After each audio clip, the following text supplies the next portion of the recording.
Okay, so today we're going to start with Zentangles. Zentangles is a, psychologists use it to calm people down. So this is actually a real, I think, a nice, easygoing project that we're going to do.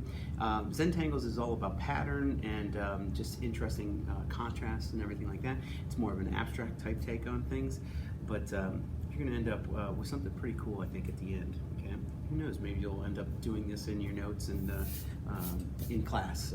You'll find yourself doing that. So what I'm going to show you right now.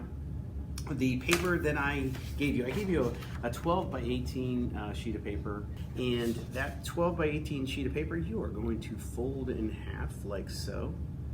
It will end up being a paper that will be 9 by 12. Okay, so you'll have a 9 by 12 sheet of paper that you will be doing your Zentangles on. Okay, the reason why we folded it in half is so that whenever you work with ink, and if it bleeds through and goes onto the table, I don't want to have unhappy parents contacting me. So it's probably best to leave it like this, folded, so that if any ink starts to bleed through, it'll just go right straight onto the other side of the paper. So we're going to keep that like so.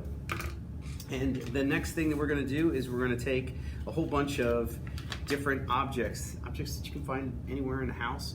Like this is a little slide mount, butter top, another butter top. I don't even know what this is, but you're going to draw them in here. So trace along with pencil the shapes that I create. Now I'm using a 6B pencil. Probably would be better to use one of your H pencils if you have an H pencil.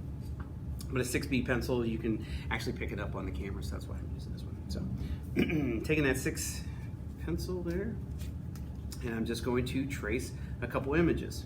Now that first image, or that first thing that I traced, that created one image. Well, this card that I'm tracing out is going to create several images, okay? So it created, the first one created that shape that went like that. The second image that I traced, that card created one shape, two shapes, now I have 3 shapes, okay? And I could keep doing this with all the different objects that I have.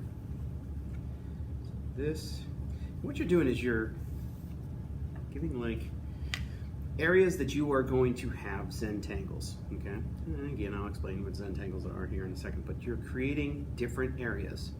So that's an area, that's an area, that's an area. It's just gonna, exponentially, you're going to add more and more areas that you can work in. So tracing around that one. Hopefully you're getting the idea of this. Not too crazy difficult. Okay, so that's another shape. Okay, creates 2 shapes. And maybe I put this one in here. Let's see what happens. And I'm gonna do one more across that. All right, so now I've got enough shapes, at least to start, so that you can see what I'm doing. All these pencil lines that I have, I'm going to end up erasing, and I'm going to put these things off the side. I don't need them anymore. What I'm going to focus on now is your Zentangles. Now, the Zentangles have multiple different patterns, multiple different looks to them. Okay, and look at the handouts that I included. But all of them have different looks, unique characteristics and whatnot. So this one right here is, it's got a lot of the same qualities, but there's a difference there. This one has a little bit more of a fish scale type of thing. This has more of a net type of look, okay? And when you look at some of these other ones, this one's got a whole bunch of different wavy lines. This has a little bit more of a leaf pattern, a checkerboard. And what I'm going to do, this one's got a cool bamboo type thing. You're going to have those open and be able to look at them, or print them out and be able to look at them, and you're going to replicate them. Now what I would suggest is that at the beginning, you start with a couple of these that you want to copy. And once you get the feel of it, then you're going to make your own. Okay, so this segment right here, so I'll just trace around it. this segment right here is going to be my first one that I'm going to worry about. I'm just going to do a pattern of lines. Okay, so I'm going to do like a fanning line, something like that. Okay, pretty basic, pretty boring. Okay, if I want to add something different to it, I could say, all right, well, I'm going to have it kind of do that type of feel to it. Okay. All right, I'm going to move on to the next one. Next one maybe will be a little bit more straight checker box.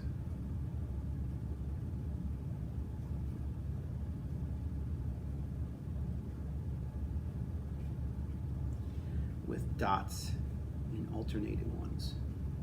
Okay. And again, this is how you see it, okay? How you want to make it, that's what you do. Now, if you'll notice, I am not outlining the edge of that, okay? No, I kind of screwed that up right there.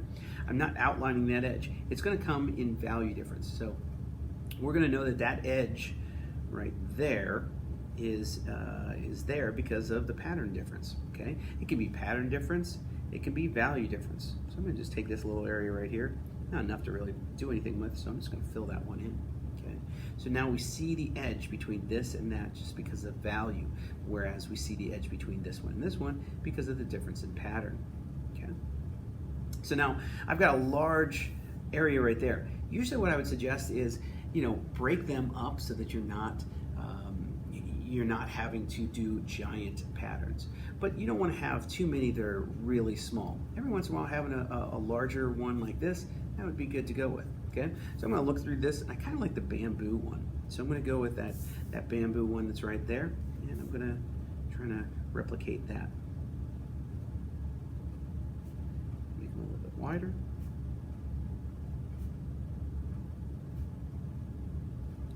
Now, working with a pen can be a little bit intimidating, but because they're Zentangles, if you screw something up, be like, okay, well, that's going to be my new pattern.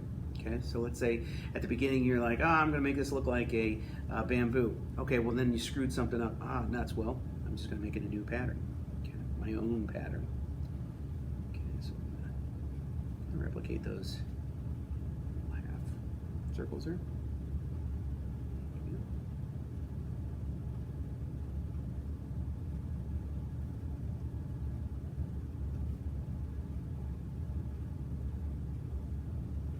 So this is a fun project to do.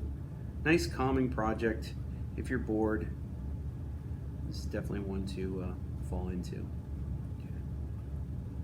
And the end result is going to be pretty darn cool.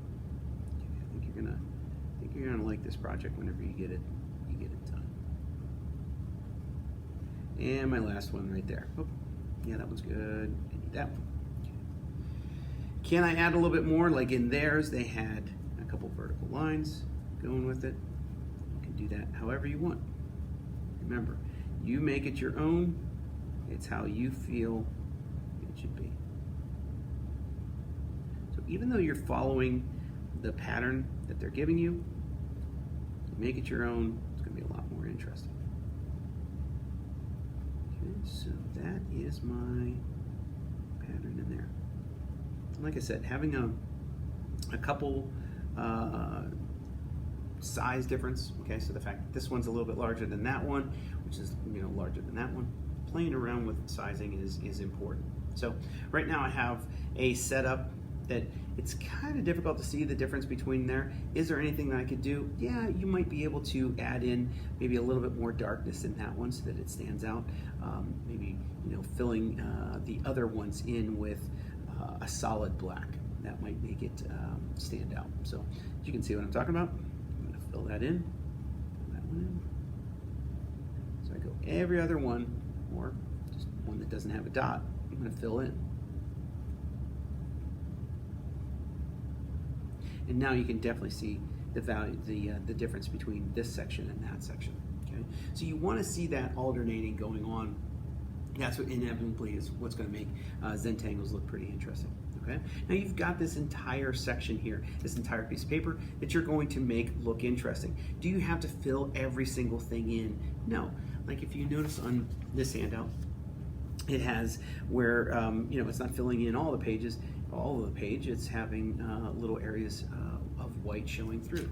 Or on this one, where they just did, all they used were circles, and that really kind of had an interesting effect where you had, some areas that were blank, and that might balance things out. So don't feel like you have to fill every single thing in, but you're making interesting Zentangles with the shapes that you created, okay, so with shapes that you traced, and then pens to get the patterns. Okay. So if you have any questions with this, if you're confused or anything like that, email me or Google me, ask me any questions. I'll try to answer them as best I can. We will be working on this for a couple days, and yeah, so good luck, and I'll talk to you later.